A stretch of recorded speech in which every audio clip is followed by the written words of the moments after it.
Soy Damián Ortega, un artista que ha hecho su trabajo ya por 25, 30 años y que tuvo la fortuna de venir a exponer a su propia ciudad en un espacio que siempre había imaginado como un lugar extraordinario, y tuve esa fortuna de estar aquí justo, ¿no? Fíjate que fue una muy buena experiencia, porque empezamos en Monterrey con una invitación para hacer una gran exposición mía en el marco de Monterrey, y se juntaron muchos elementos entre la gente que yo invité a trabajar para hacer un equipo, condiciones de pronto de tener un apoyo, un presupuesto para hacerla, poder traer algunas de las obras, rehacer algunas otras, y juntar muchos elementos, como una cosa que se hiló en cadena, una reacción como súper favorable. Finalmente se hizo un compendio de obras que representan mucho las investigaciones, los juegos, las propuestas que se han ido dando, ido construyendo. Y entonces Pico y Elote era una idea del curador, que dijo, ¿cómo vamos a abarcar tanta obra? Porque son realmente muchos años, por fortuna muy productivos. Entonces empezó por hacer esta clasificación. Primero, de un lado, toda la parte laboral, el trabajo, la herramienta, y por el otro lado, lo orgánico, el mito, el mundo natural. Y vamos a ver cómo se relacionan, cómo juegan, y tener dos grupos de trabajo y ver cómo se empiezan a vincular. Entonces él me decía, ¿por qué no le ponemos Pico y Elote? Y yo decía, ¿cómo Pico y Elote? ¿No? ¿Qué nombre es ese? ¿Cómo le vamos a poner así? Y me fue gustando, la parte excéntrica, también casi alburera del nombre. Y pues era entrar justamente al juego que tiene que ver con el humor que hay también en el lenguaje en México, y ese juego entre poético, entre alburero, entre provocador, y bueno, me pareció genial. Se ha ido dando, pero bueno, hay muchas constantes, que es lo que es muy interesante de la exposición, que no es una revisión que hace como con una estructura histórica. No es hice en 98, 2000, 2010, no hay una secuencia histórica, sino a partir de ideas que han sido consistentes a través del trabajo. Entonces, pues hay de pronto unas piezas que sí juntan muchos esos elementos. Por ejemplo, hay unos Transformers que son a partir de encontrar en el mercado robots de plástico que eran muy comunes, que se vendían a muy buen precio, baratas, y en el mercado también pues encontrar frutas, verduras, y encontrar los elementos orgánicos para justamente hacer ese vínculo.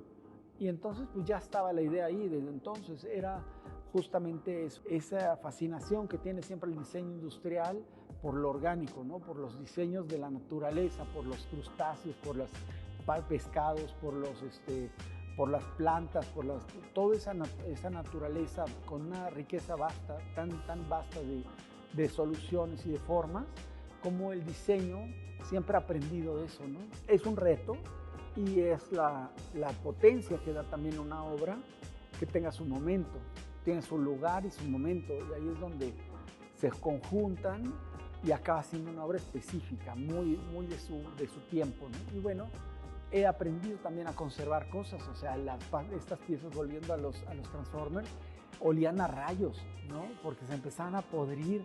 Entonces los metíamos en sal, en cubiertos de sal para que se deshidrataran.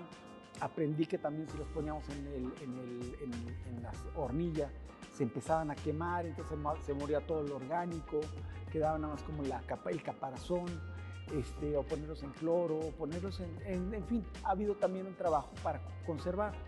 Pero justo me gusta la parte donde la materia, el material de trabajo, el material de la escultura está viva. Increíble, porque pues siempre es como el palacio, es el lugar donde uno viene de la escuela o con los papás y veía cosas y decía, qué increíble qué importante, qué potencia, qué diversión, qué energía. Y de pronto ser parte de eso es increíble. Y entonces el palacio está ahí en todo eso y el arte está ahí.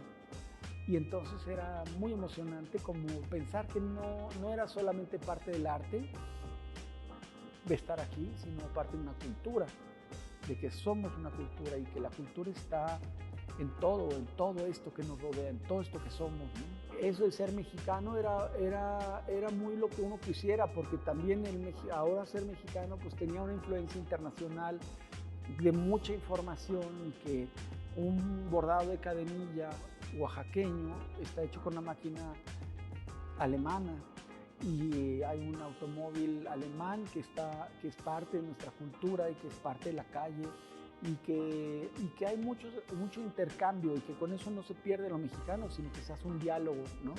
Creo que eso fue importante, encontrar que eso mexicano era muy complejo, es una cosa muy viva que somos en transformación, en aprendizaje, ¿no? Lo disfruté mucho porque había mucha complicidad y porque era una lectura muy fresca, como que de pronto uno mismo a la hora de editar sus propios textos o editar su propia película o editar una historia como una curaduría, tiende a organizar las cosas como las entendió en su momento y de pronto una lectura fresca pues lo puede transformar, lo puede recomponer, ¿no? Entonces creo que José hizo muy buen trabajo porque fue muy accesible para poder tener un diálogo, no es una imposición, es un diálogo y platicamos y se fue haciendo un equipo, ¿no? de ideas. Y entonces yo decía, esta idea que estás hablando yo creo que puede complementarse con esta otra pieza que él no conocía y entonces sobre eso se hace una relación muy productiva, muy creativa, ¿no? Entonces eso estuvo muy bien. Y al final de cuentas también yo creo que las piezas tienen que aprender a defenderse solas. Sí ha habido ese interés y sí ha habido un estudio de eso porque me entusiasmaba mucho como estudiante. Yo quería, y era más un referente para mí, la caricatura y el muralismo, mucho más que la pintura de ruptura o la pintura como académica. Era mucho más los caricaturas, como que hicieron incluso hasta Orozco ahí, su caricatura.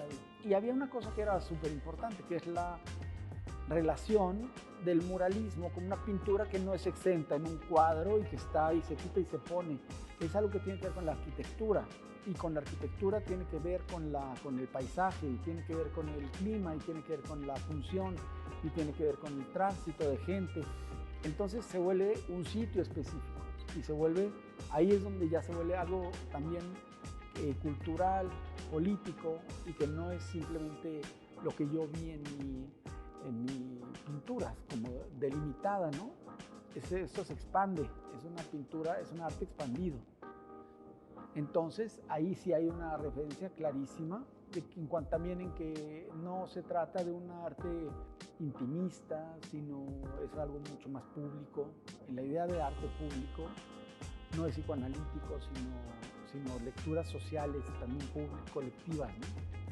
Fíjate que la primera pieza que hice como desarmada fue una lámpara de linterna de mano yo tenía un corredor en mi casa, digamos del cuarto que pasaba a la estancia. Había un pequeño corredor, no muy ancho y que tenía que ser a 2 metros de largo y pensé que justamente en ese diálogo espacial como arquitectónico quería yo extender la lámpara, entonces la abrí, puse el vidrio de entrada o la parte frontal, luego el foco, la caja donde el socket, las baterías, el cuerpo de la linterna, todo extendido dentro del pasillo, ¿no? Entonces había una apropiación del espacio y una relación, un diálogo entre el objeto y el espacio. Y tomé unas fotos, se quedó ahí perdida la idea hasta mucho tiempo después que yo empecé a hacer unas pinturas del coche porque yo tenía un auto igual. Entonces encontré un manual donde venían estos diagramas muy formativos, muy educativos de cómo separar el coche y cómo limpiarlo, cómo repararlo. Y entonces hice pinturas, un buen número de pinturas, casi un año estuve trabajando con el coche desglosado, pero en 2 dimensiones, plano. Y entonces, pues fue un proceso como de hacerlo pintar sobre lámina, pintar con laca automotiva, pintar con pintura de spray, con pistola.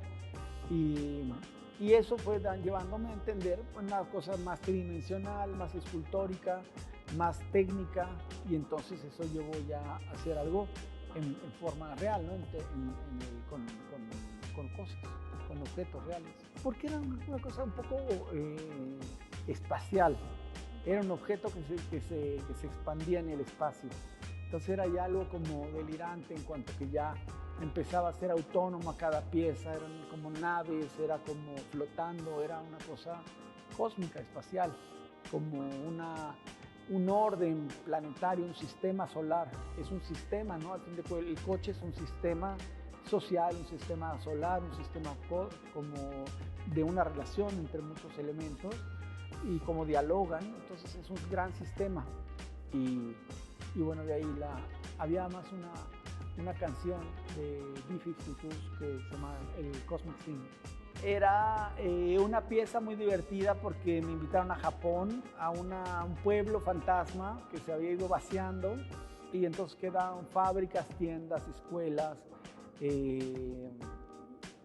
todo estaba vacío, y había una fábrica de textiles y pensé que era buena idea hacer una instalación como con un tejido que estuviera expandido en todo el espacio, como una especie de urdimbre, donde colgaban los hilos y se repitiera esta cortina como de una tras otra, y tenía un mismo patrón que se repetía una y otra vez hasta formar esta conexión entre el fondo con el primer plano y arriba y hacia abajo, y generar una pieza completa a partir de determinados puntos nada más. Y entonces la idea es como que son una esfera grande y 2 chicas, como un H2O. Creo que sí, tiene una influencia obvia, y me parece que en el arte sucede mucho eso, y es parte de la naturaleza. Se empieza a influir de otros artistas, se hace otra cosa. Muchas veces son procesos de aprendizaje, empezar a asimilar a otros artistas y transformarlo en otra cosa. Yo siento que hay algo diferente en cuanto a las obsesiones que tiene Kusama con esta obra, pero fácilmente podemos encontrar vínculos, ¿no? Hay uno que es un cineasta mexicano muy querido, muy excéntrico, que hizo realmente una película y tuvo tal embestida de una cosa y otra que se tardó como 30 años en volver a hacer una segunda película, que es Rubén Gámez, o Gámez, y que hizo La Fórmula Secreta en el 66, y hasta muchos después, como en los 80s, hizo Tequila. Y bueno, tenemos una antología, un libro de él con proyectos, con fotos, con otras películas pequeñas que hizo que no eran realmente muy conocidas. Y creo que es absolutamente genial, es buenísimo la interpretación del presente, del mundo contemporáneo, y es una película todavía en blanco y negro, y es una película con una potencia increíble.